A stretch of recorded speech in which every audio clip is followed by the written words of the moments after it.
Merci d'avoir accepté notre invitation et d'être venu sur le plateau ce matin.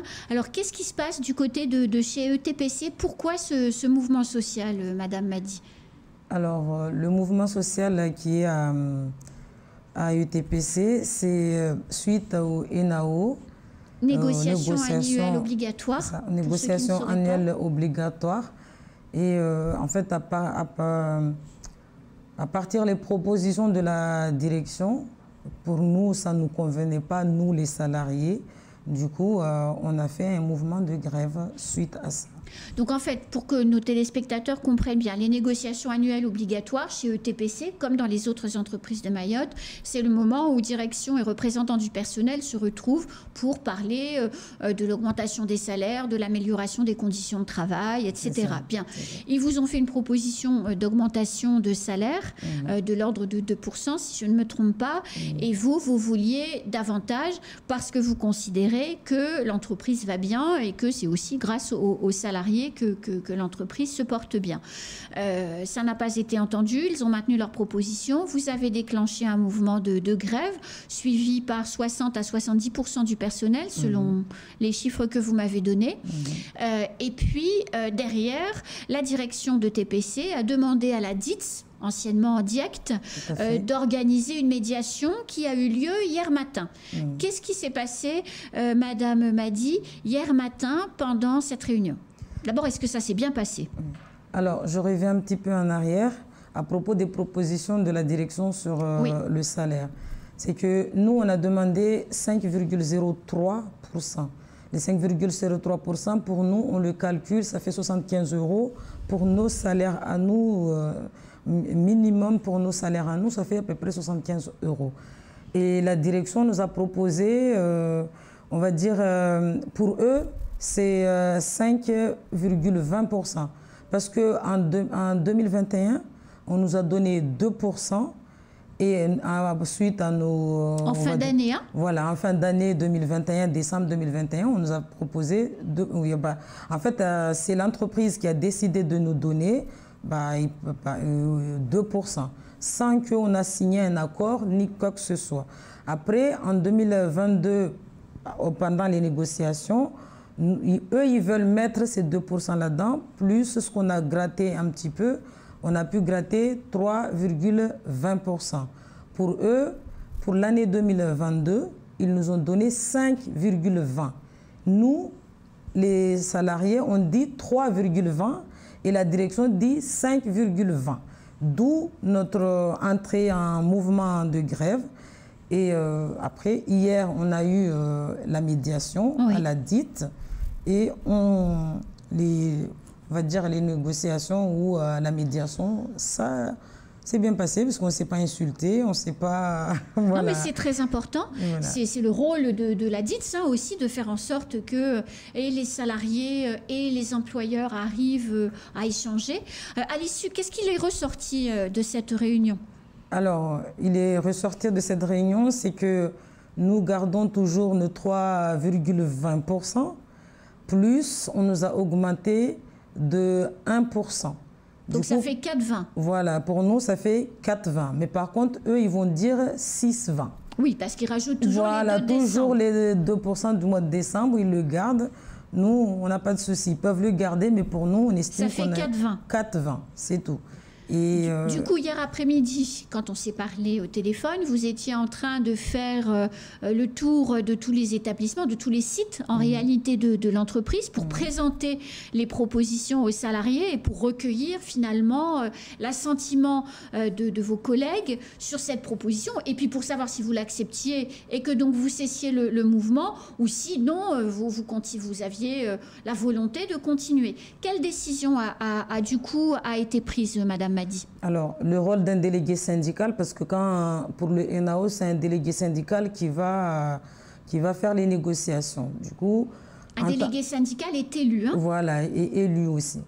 Et en tant que délégué syndical, normalement, je dois d'abord, avant de prendre toute décision, je ne peux pas le prendre toute seule, je suis obligée de se concerter avec toutes mes camarades, on va les salariés, pour que c'est eux qui vont me donner l'autorisation de oui ou non de signer le protocole. Voilà, le protocole ou l'accord Alors, suite à notre tour des grévistes sur tous les sites, bon, après nous, on est dans un pays démocratique.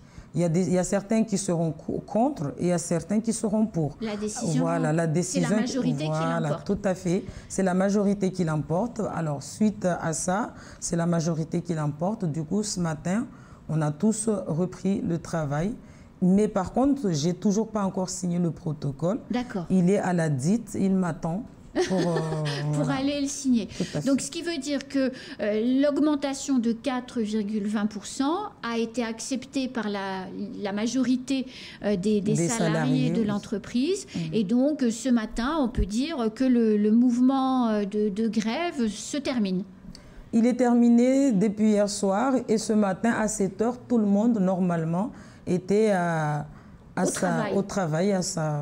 Alors, Madame Hadi, vous êtes déléguée syndicale, vous êtes secrétaire du CSE de l'entreprise. Des NAO comme celle-là, qui se termine par une grève, qui finalement s'arrête, toutes les grèves s'arrêtent un jour, hein, forcément. Est-ce que ça a des conséquences sur la manière dont les gens vont travailler demain? Est-ce qu'il reste des souffrances, des fractures au sein de l'entreprise? Mais bien sûr, parce que c'est quelque chose qui est très, on va dire, très lourd. En fait, quand il y en a certains qui décident que non, ce qu'on me donne, c'est pas juste et j'estime en avoir plus. Et il y en a certains qui n'ont rien à foutre des autres et qui vont au travail, on va dire, parce que la direction, hier, il nous a donné des chiffres, pour eux, en fait, de grévistes.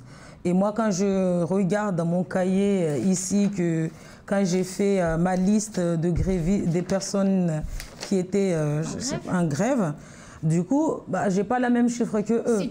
C'est toujours le cas. Et la mienne, je les ai écrits et c'est eux-mêmes qui ont écrit leur nom en signant et mettant leur numéro de téléphone dessus.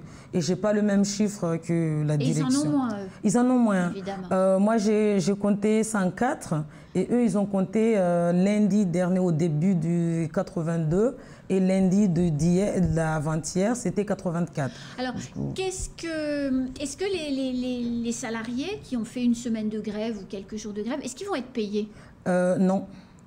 Donc, ils perdent une semaine de salaire. Alors, on va perdre, on a déjà perdu 7 jours de travail. De rémunération. Voilà, de rémunération. Ce sera retenu sur nos salaires. Mais par contre, on a essayé de trouver une solution qui a été, ceux qu'on a proposés, ils n'ont pas voulu, ils ont proposé les leurs. Ça va être étalé en 2 mois. Du coup, les premiers retenus, les 4 jours sur 7, ce sera pris en mois de mai. Et les 3 jours qui restent, ce sera pris en mois de juin. Pour que ce soit moins dur pour les salariés. Tout à fait. Après, c'est des choses que ça va rester quand même un petit peu de rancune entre nous. Et ça, je suis sûre et certaine. Parce que il y a eu, là j'ai remarqué que dans une société comme ça, là on a découvert qu'il y a 2 groupes en fait distincts. Ça veut dire les ouvriers qui souffrent, ceux qui sont sous le soleil, qui soulèvent, sous la pluie, qui prennent tout ce qui est très lourd et la poussière et tout.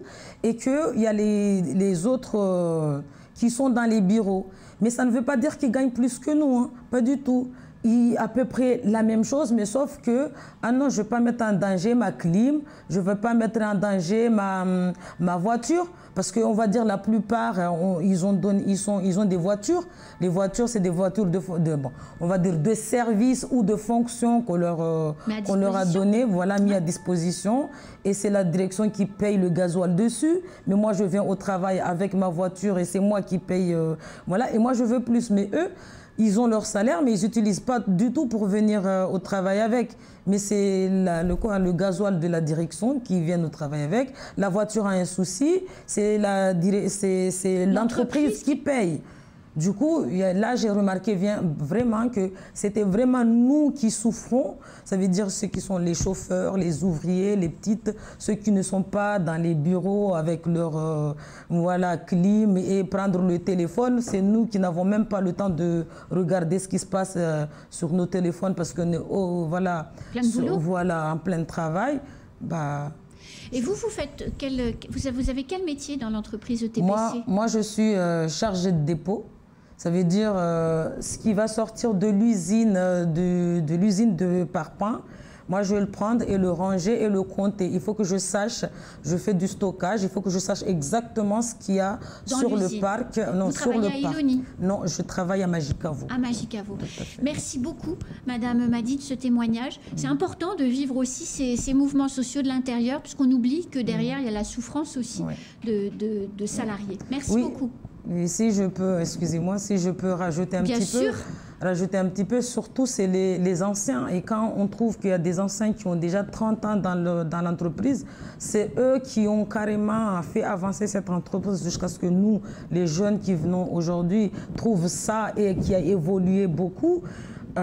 C'est les plus bas salaires et c'est les plus qui sont les jeunes de maintenant s'en foutent complètement.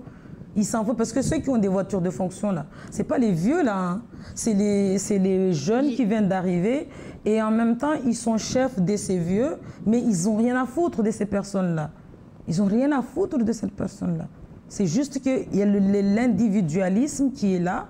C'est pour moi, mais il n'y a pas pour les autres. Communauté. Non, il n'y a pas pour le collectif ni la communauté. Merci beaucoup, Madame Madi. C'est la fin de ce temps de parole. Tout de suite, la suite de nos programmes.